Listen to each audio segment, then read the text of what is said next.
Well, you just touched on it, you've written 3 books, haven't you? And it's the Eradicating Ecocide, Earth is Our Business, yes. And the third one, which I love the title of, I Dare You to Be Great. Yes. So going back to, who are the change makers then? I mean, who are you reaching? You know, who are you wanting to reach? You know, there are 2 key change makers here. You and I and everyone who cares about the earth, we are the ones who can be change makers. That's the first category. So anyone who is already in the business of being an earth protector, they've committed themselves to recognizing that actually their mission in life is to help protect this earth, because ultimately this is about protecting the lives of human and non-human, the life of the earth itself, which is why we called it Mission Life Force. But this is about how we participate in this world, and it really does not matter whether or not you're a single mum scraping a living together. You can still do a lot to help bring this forward, and indeed signing up to be an earth protector in law with the Mission Life Force campaign, you are helping and enabling. Because you care, you can enable those small island developing states, their heads of states, their ministers, their delegates, and the lawyers that we can bring forward to then go into the International Criminal Court and get this law put in place. So the true change makers in this are you and me. This is really important. People don't seem to understand this. They think it's big corporations in the city. No, it's not. They're the ones that are destroying the laws and pulling them apart for profit purposes. People think it's governments. No, it's not. This is industrial immunity that's sanctioned by the state.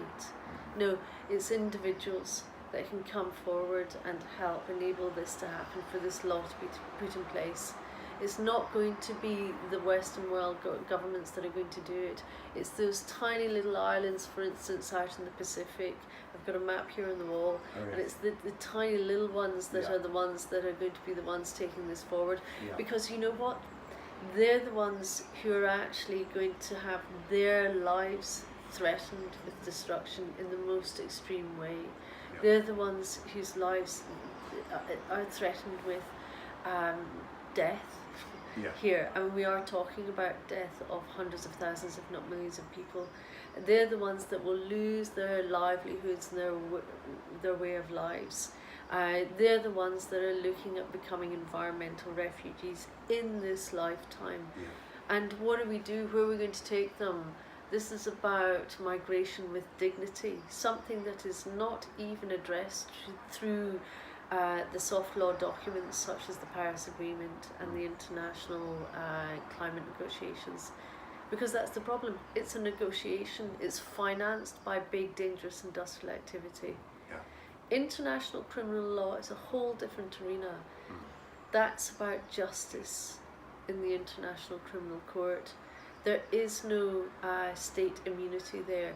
This is about imposing upon states an international crime, and if the states themselves don't hold it up, they personally can be held to account in a criminal court of law.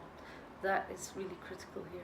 Absolutely. And I suppose everyone can sort of make more sort of conscious consumer choices. I mean, that's incredibly empowering too, isn't it? And of course. But at the end of the day, it's not going to stop anything. You've still got companies that are peddling plastic and covering all those vegetables with it. You've still got big supermarkets continuing on with it.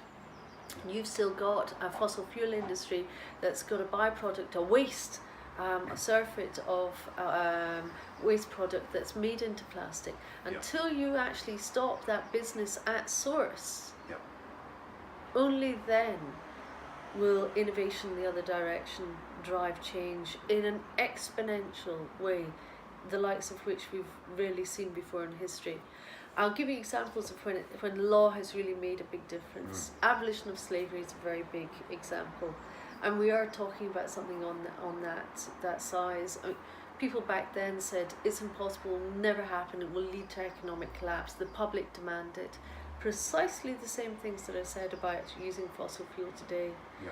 Well, you know, when we did abolish slavery, and that took to criminalise it, there were international agreements, they weren't adhered to, of course not. It was the criminalisation of it that stopped it. And here was the thing, you know, it was proposed that there would be a 7-year transition period. For those slaves, nobody was going to wait around for 7 years. Yeah. It was an 18-month transition. That's how long it took to transition it. We didn't have economic collapse. We invented new things. Instead of having slaves to wash our clothes, we eventually invented the washing machine, for instance. Yes. Not one of those companies collapsed. In fact, a lot of them were paid off. Yeah. Ironically, it wasn't the slaves that were paid off. But some of those companies reinvented their wheels as innovation in the other direction. Some of them, instead of being poacher, became gamekeeper. Rathbones Bank here in the UK, they used to make the slave ships. They became an ethical commercial bank instead. Right. And they're still going. They survived. Not only survived, they thrived. Yeah. So this is really about actually setting a level playing field, because when you criminalise something, you're prohibiting it. It's a no-go. It's legally, it's drawing the red line and saying you cannot go there anymore. And that is very, very powerful, because there is no room for negotiation. Companies then have a very clear signal of what they can and cannot do. But more than that CEO and the directors know that they personally will be held to account in a criminal court of law. And that is very important, because that's about accountability, that's responsibility. And that's recognition that that position of superior responsibility comes with very serious and very heavy obligations. Now, of course, if you want to do the right thing, you will wear that mantle of responsibility very lightly, not a problem. If you want to continue doing something that's destructive, well, you're now going to have to be accountable to your shareholders, who will find it untenable that you want to do something that's going to be a criminal activity. And shareholders will walk if that's the case. And that is about shifting money. And that's very important. That's what changes the city more than anything else. Put in place an international crime and the money will walk. And that's what changes things faster than anything else. So it all starts with law. And it all starts with law at the very top end, the criminal end. Yes. You look at Enron, for instance. Enron collapsed because of criminal fraud and holding directors to account in a criminal court of law. That's vital. That sends out really powerful messages. At the moment, companies maybe get sued for environmental degradation or pollution, what have you. Maybe damages their profits for a day or two when it's announced in the press. Doesn't change practices. In fact, it's factored in as an externality, and that's because it's second-tier civil litigation. It's not about justice, it's not about criminality. Can you see the role of shareholders in companies being important? Our shareholders are beginning to be a little bit more vocal and holding companies to account on their environmental green credentials. Look, at the end of the day, if you're a company that's committing ECOCIDE, you really don't care if you've got students coming in and wanting to see environmental credentials. You're just not going to employ them. Simple as that. Until you change the law.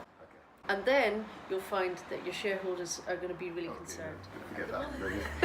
What were you going to think about wrapping up with? You know,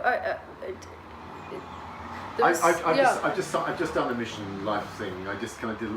I became an Earth protector yesterday. Oh, wonderful. But so that message has got to get out, I guess, hasn't it? There's something that helped me very early on and continues to really greatly inform what I'm doing. And that's American guy called Simon Sinek wrote a fantastic book called Start With Why. You know, why are we doing this? Why am I doing this? Well, I'm doing this because I greatly love our Earth, and I feel very strongly that we have a sacred trust, a sacred duty of care to safeguard our beautiful planet, not just for ourselves but for future generations. And Simon Sinek, he's done a great TED talk, and he did this fantastic kind of drawing to explain who are the ones that really are the change makers in this world. And he drew this fantastic drawing. It's like a bell curve. He calls it his I can't even remember what he calls it, his graph, but in any event, what he's doing, he's explaining how people come on board with a really big idea. So here I am, I'm presenting a really big idea that we make ecocide an international crime. That has huge ramifications politically as well as legally. It has huge ramifications in the business world. It has huge ramifications right across the board, not just here but for future generations. I mean, looking 2,000 years hence, it's going to have huge implications. Yeah. And he explained that actually, when you've got a really big idea, and it doesn't matter whether or not you've invented a widget that makes your computer go 100 times faster, because that's a really big idea and it's going to change things, or whether or not it's a new law to protect the earth, that your starting point are always with the innovators and the early adopters. Absolutely critical. They're your change makers. They're the ones that are already getting out there and doing it. Yeah. Not the ones that are sitting behind desks and offices of companies that are causing the harm, but those who have left the desks and buggered off and decided that they're going to grow their own vegetables, for instance, because they refuse to buy chemically sprayed, pesticide-ridden red peppers from a supermarket that's covering them all in plastic. They are fundamentally unreasonable people. Unreasonable people are the ones who change the world. And they're the innovators and the early adopters. They're getting out there and they're just making things happen on their terms. They self-authorize. They don't wait for someone to give them permission to do something. They get out and do it. And that's very important here, that they are the ones that really are the earth protectors. They're walking their talk. They're doing what's required. They're not sitting there saying, oh, be reasonable. Come on, let's see what compromise we can meet. Let's put it to a 20-year negotiation. They're actually out there doing it. They're the important ones in all of this. They're the earth protectors. And within that core group of early innovators and early adopters, also there are ones who can be bridges. And they're the ones that are able to then talk to what are called the early majority. The early majority tend to be the majority of people who aren't quite capable of actually self-authorizing to go and do whatever it is they want to do to change things. They're probably stuck in jobs they don't particularly enjoy, but very much often driven by other people's sense of what ought to be done or not. So they often ask the question of, who famous do I know supports this? Whereas the innovators and the early adopters, they don't. They get it. It's a visceral feeling for them. They go, I get this, I'm with you. And it's the innovators, early adopters, that they're not looking for external affirmation for their decisions as to what they're doing.